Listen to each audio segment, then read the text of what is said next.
आज हम बात करने वाले हैं डिप्रेशन की। डिप्रेशन जो वर्ल्ड में सबसे ज़्यादा प्रेवलेंट है और हम सब उसकी बात करते हैं, बट क्या उसके लिए लोगों को बहुत स्टिग्मा झेलना पड़ता है? किस वजह से? क्योंकि देयर आर मेनी मिथ्स, बहुत से ऐसे मिथ्स या दंत कथाएं आप कह सकते हैं इसके बारे में, जिसकी वजह से जो रियली डिप्रेशन से गुजर रहे हैं उनको बहुत प्रॉब्लम्स आती हैं। तो आज हम समझने वाले हैं वो क्या 9 मिथ्स हैं जिनकी वजह से हमें डिप्रेशन को फेस करने में प्रॉब्लम होती है।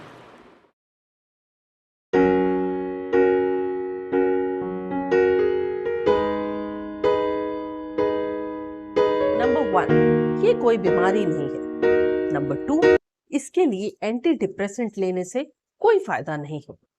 नंबर 3, कम ऑन निकलो यार, क्या लेजी बने रहते हो, डिप्रेशन डिप्रेशन डिप्रेशन। नंबर 4, ये सिर्फ सैड सिचुएशंस में होता है, तुम दुखी रहते हो इसीलिए ही होता है। नंबर 5, अगर आपके पेरेंट्स में है तो ये जेनेटिक है, आपको है इसीलिए। और नंबर 6, एंटी डिप्रेसेंट्स आपकी पर्सनालिटी को बदल देते हैं और एंटी डिप्रेसेंट आपको हमेशा लेने पड़ेंगे। नेक्स्ट, ये सिर्फ और सिर्फ औरतों को या वुमेन को इम्पैक्ट करता है और इसके बारे में बात करने से आपकी प्रॉब्लम और भी बढ़ती चली जाएगी। ये है सारे मिथ्स और इनसे निकलने की कोशिश हमें करनी है। आइए अब जानते हैं डिटेल में। नंबर 1, डिप्रेशन कोई बीमारी नहीं है। डिप्रेशन को हम इस तरह से लेते हैं कि कोई भी सैड फील कर रहा है कुछ समय तक तो हम कहते हैं उसे डिप्रेशन है, जबकि ऐसा नहीं है। डिप्रेशन एक मेंटल डिसऑर्डर है। उसके बायोलॉजिकल, फिजिकल और सोशल रीजंस हो सकते हैं। अगर आपको बहुत लंबे समय तक सैडनेस, डिप्रेशन, लो फीलिंग आ रही है तो ऐसा ना सोचें कि आप कोई कमजोर कड़ी हैं इसलिए आपके साथ ऐसा हो रहा है। प्लीज प्रोफेशनल हेल्प लीजिए, डॉक्टर का हेल्प लीजिए और इसे जल्द से जल्द ट्रीट कीजिए। नंबर 2, एंटी डिप्रेसेंट्स हमेशा आपके डिप्रेशन को ठीक करते हैं। यस, डॉक्टर्स आपको एंटी डिप्रेसेंट्स देते हैं जो आपके ब्रेन के केमिकल्स के साथ मिलकर उनको कम करता है अगर आप में बायोलॉजिकली बहुत टाइम से या शुरू से प्रॉब्लम है। पर ऐसा हमेशा नहीं होता। बहुत से डॉक्टर्स आपको रेकमेंड करते हैं टॉक थेरेपी के लिए, साइकोथेरेपी के लिए, जो एक बहुत आसान तरीका है अपने डिप्रेशन से निकलने का। तो ट्राई करिए। नंबर 3, सिंपली निकल कर आइए इसमें से, कुछ नहीं होने वाला। ऐसा नहीं होता। ये आपके ब्रेन के केमिकल्स के साथ इंपैक्ट करता है, आपको नेगेटिव बनाता है बहुत लंबे समय तक। कई बार ये बायोलॉजिकल रीजंस होते हैं, एनवायरमेंटल रीजंस भी हो सकते हैं। तो सिर्फ ये कहना कि आप एकदम से इससे निकल सकते हैं इतना आसान नहीं है। इन रियलिटी डिप्रेशन जो है वो सेल्फ पिटी का साइन देखा जाता है कि हम अपने आप पर तरस खा रहे हैं या लेजी हो रहे हैं या वीक हो रहे हैं। पर ये एक मेडिकल कंडीशन है, आपके ब्रेन की केमिस्ट्री चेंज हो जाती है। अगर आपको ऐसा कुछ लग रहा है तो प्लीज प्रोफेशनल हेल्प लीजिए। नेक्स्ट, ये सिर्फ सैड सिचुएशंस में होता है, ऐसा नहीं है। हम सब बहुत से सैड सिचुएशन से, ग्रीफ से, किसी के लॉस से गुजरते हैं। क्या हम सब डिप्रेशन में जाते हैं? हम सब उससे उभर पाते हैं। पर अगर ऐसा हो रहा है तो आपको देखना है कि जरूरी नहीं है ये सैडनेस ही हो। कई बार बहुत ज्यादा होपलेस होना, बहुत ज्यादा लेथार्जिक होना और बहुत लंबे समय तक आपका सैड होना एक डिप्रेशन का कारण बन सकता है। और सुसाइडल टेंडेंसीज भी उसमें आ सकती हैं जो बहुत ही डेंजरस है। ऐसे एपिसोड्स बहुत लंबे समय तक चलते हैं और इस तरह से ये सडनली ही आ जाते हैं जिसको हमने सोचा नहीं है। तो ऐसे टाइम पे आप अगर फील कर रहे हैं आपकी लाइफ ठीक नहीं चल रही है तो आपको हेल्प लेनी जरूरी है। नेक्स्ट, अगर आपके पेरेंट्स को डिप्रेशन था तो आपको भी होगा।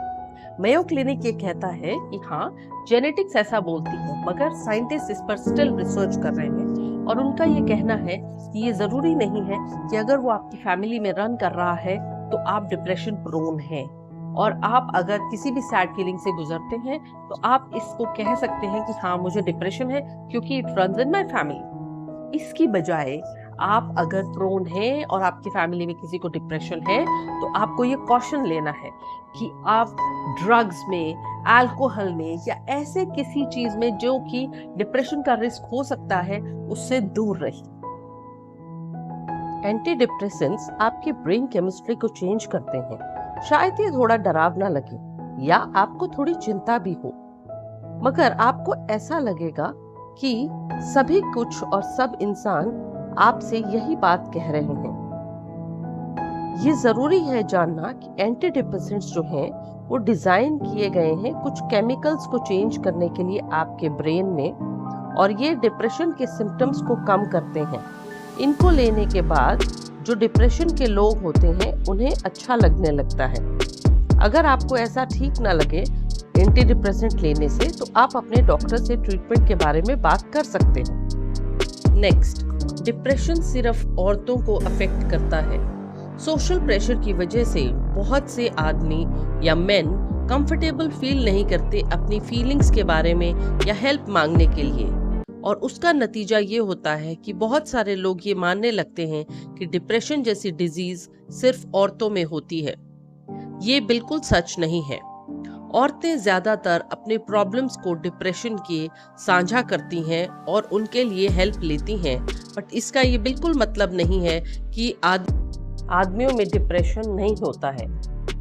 आदमियों में इसके कॉन्सिक्वेंसेस बहुत ही सीरियस हो सकते हैं।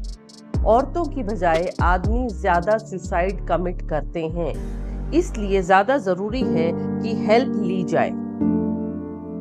ये एक मिसकंसेप्शन है कि अपने प्रॉब्लम के बारे में डिप्रेशन के डिस्कस करने से वो और ज्यादा बढ़ सकता है या डिस्ट्रक्टिव फीलिंग्स आ सकती हैं और ये आपको नेगेटिव एक्सपीरियंसेस दे सकता है।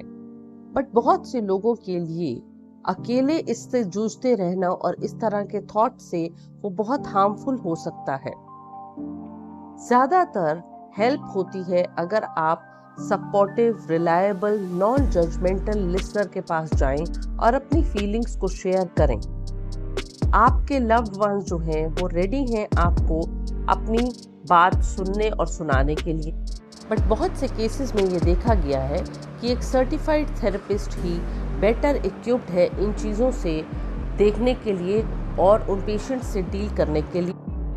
बहुत से लोगों के लिए anti depressant long term option होते हैं, बट वो कितनी देर के लिए या कितनी लेंथ के लिए उनको लेना है ये उनकी कंडीशन के ऊपर डिपेंड करता है। कई बार एंटी डिप्रेसेंट आपको अपनी पूरी लाइफ भी लेने सकते हैं, मगर कुछ केसेस में डॉक्टर आपको उसके साथ साथ साइकोथेरेपी लेने की भी सलाह देते हैं। इस थेरेपी को लेने से आप कोप करने लगते हैं अपने लाइफ चैलेंजेस से और आपकी जरूरत दवाइयों की कम होने लगती है। इन अदर वर्ड्स हम कह सकते हैं कि एंटी डिप्रेसेंट बहुत लंबे समय के लिए लेना आपकी खुद की चॉइस भी होती है।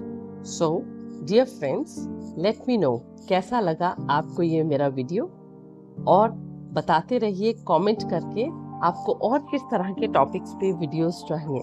प्लीज लाइक, सब्सक्राइब और शेयर जरूर करिएगा जिससे हम साथ में बने रहें। Okay, happy healing.